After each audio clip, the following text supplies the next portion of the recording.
నమస్తే అందరికీ శుభం భూయాత్. ఈరోజు జన్మానాం నరజన్మ దుర్లభం అని పెద్దలు అంటారు. మనకు ఈ యొక్క మానవ జన్మ లభించడానికి దాని మునుపటి జన్మను మనం ఒకసారి ఆలోచించాలి. గరుడ పురాణం ప్రకారంగా శ్రీ మహావిష్ణువుల వారు గరుడ పంతులు తెలియజేసినటువంటి వృత్తాంతంలో ఈ యొక్క 84 లక్షల జన్మలు మనం ఈ 84 లక్షలు అంటే అండజము అంటే అండజము ఈ యొక్క గుడ్డులో నుంచి పుట్టేటువంటి జీవరాశులు అన్నమాట, పక్షులకు సంబంధించినవి. ఉద్బీజము అంటే విత్తనాల నుంచి పుట్టేది, చెట్లు చేమలు అంతా. స్వేదజములు అంటే చెమట్లో నుంచి పుట్టేది అనమాట. తర్వాత మావిజములు అంటే జంతువులు, మనుష్యులు. ఇది ఇట్లాగా మనము అనేక జన్మలు, ముందు జన్మల్లో మనం చేసుకున్నటువంటి పుణ్యరాశి పెరిగి పెరిగి పెరిగి పెరిగి పెరిగి ఈ యొక్క మావి జన్మల్లోకి మనం ఎంటర్ అవుతాం. ఈ మావి జన్మల్లోనే మానవ జన్మగా మనము జన్మను తీసుకుంటాం. తీసుకున్న ఈ జన్మలోనే నేను సార్థకం చేసుకోవాలి. విద్య, ఏ విద్య చేసుకుంటే మన జన్మ పరిపక్వత పొందుతుంది, సార్థకం అవుతుంది అనే విషయాన్ని మనం తెలుసుకోవాలి. అది ఆ విద్యలు కూడా భౌతిక విద్య, ఆధ్యాత్మిక విద్య. భౌతిక విద్య అంటే మనం ఇప్పుడు పట్టకోడి కోసమో, ఉద్యోగాల కోసమో, ఇతరుల కోసమో చేసేటువంటి ఉద్యోగాలకు సంబంధించి, ఆ చదువులకు సంబంధించి కోర్సులు ఉంటాయి కదా, అవన్నీ కూడా అవిద్య కిందకి వచ్చేస్తుంది.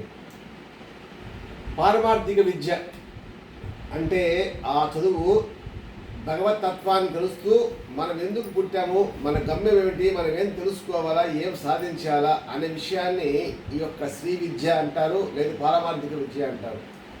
ఈ పారమార్థిక విద్య అనేది తెలుసుకోవాలంటే ఖచ్చితంగా భగవంతుడు మనకు ఒక గురువుని ఏర్పాటు చేయాలి. ఆ గురువు లభించాలన్నా కూడా మన యొక్క పూర్వజన్మ సుకృతం వల్ల, పుణ్య రాశి వల్ల గురువు లభిస్తాడు. ఆ గురువు కూడా సద్గురువుగా ఉండేవాడిని మనం పట్టుకోవాలి. దొరకలేదు, శివుణ్ణే మన గురువుగా తీసుకోవాలి. ఒక దత్తాత్రేయ స్వామిలో, ఒక మృత్యుంజయ స్వామిలో, ఒక మహావిష్ణువులో, లేదంటే ఏదైనా సరే మీ మనసుకు నచ్చిన మెచ్చిన ఇతగాడు సద్గురువు కిందికి వస్తాడు అని మనస్సు. ఎందుకంటే ప్రతి ఒక్కడి మనస్సు గురువుతో సమానం. మనం ప్రశాంత చిత్తంతో నాకు సరైన గురువు చూపించు అని కానీ ధ్యానంలో కానీ కూర్చుంటే మనకు ఏదో ఒక రూపంలో కనిపిస్తారు. మనుషుల రూపంగానో లేదంటే గొళ్ళ రూపంలోనో ఎక్కడో ఒకటి తారసపడతారు ఖచ్చితంగా. అలా నాకు తారసపడే గురువు శ్రీ రామకృష్ణ పరమహంస. అందువల్ల అలాంటి గురువుల్ని కానీ అనుష్ఠానం చేసుకొని వాళ్ళు చెప్పిన మాటలు వింటూ మన జీవితాన్ని చరితార్థం చేసుకుంటూ వస్తే మన పరమగమ్యం మనకు గోచరిస్తుంది. ఈ జీవితాన్ని 2 రకాలుగా దానం, ధర్మం, పరోపకారం, సేవ, సహకారం ఇలాగా ఈ విధంగా చేసుకుంటూ వస్తే మనలో ఉండేటువంటి అజ్ఞానము, అవివేకము, ఇతరత్ర అరిషడ్ వర్గాలు, రాగద్వేషాలు, మాయా మోహాలు అన్నీ కూడా ఒకటి నశించిపోయి పరమార్థతత్వం అది గోచరిస్తుంది. నేనెవరు, నేను ఎందుకు వచ్చాను, నా గమ్యం ఏమిటి అనే విషయం మనకు గోచరిస్తుంది. ఆ వచ్చినప్పుడు మన జన్మ ఆటోమేటిక్గా తెలిసిపోతుంది. ఓహో, మన అనేక జన్మల పుణ్యరాశి వల్ల మనకు ఈశ్వరుడు జన్మ ఇచ్చాడు. ఇచ్చిన జన్మని సార్థకం చేసుకోవాలి. మనిషికి ఏది ఉండాలా, ఏది ఉండకూడదు. మనిషి ఇప్పుడుండే మనుషుల్లో లోకంలో చాలామంది మనిషి అంటే మనీ అంటే డబ్బు, షీ అంటే ఆడది, దీనికి అడిక్ట్ అయిపోతున్నారు 100కి 90 మంది. కానీ ఇది ఒక మాయ.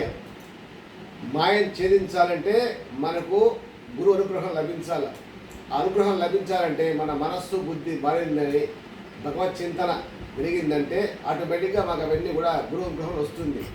వచ్చినప్పుడు మన యొక్క ఆలోచన, మన మాట, మన చూపు, మన చేతలు, మన ప్రవర్తన అన్నీ కూడా సన్మార్గంలోకి పోతుంది.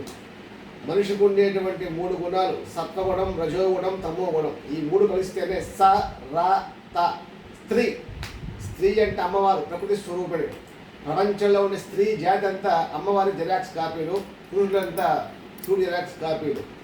అందువల్ల ఎంతటి వాడైనా భూలోకంలో పుడితే మాయ పట్టుకుంటుంది అనమాట. బ్రహ్మకైనా పుట్టు బ్రహ్మతలు అంటారు పెద్దవాళ్ళు సామెతగా.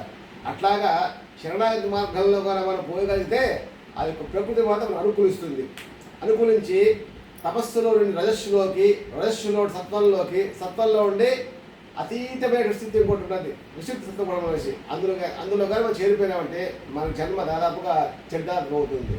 కాబట్టి పుట్టిన మనిషి మనం తెలుసుకోవాల్సినటువంటిది ఏమిటి, ఎందుకు వచ్చాం, ఎలా మనం బతకాలా, ఎవరికి ఆదర్శంగా ఉండాలా, ఏం చేయాలి విషయాల్ని మీరు తెలుసుకొని 10 మందికి కూడా తెలియపరచండి. శుభమస్తు, స్వస్తి. మళ్ళీ కలుసుకుంటాం. సశేషం.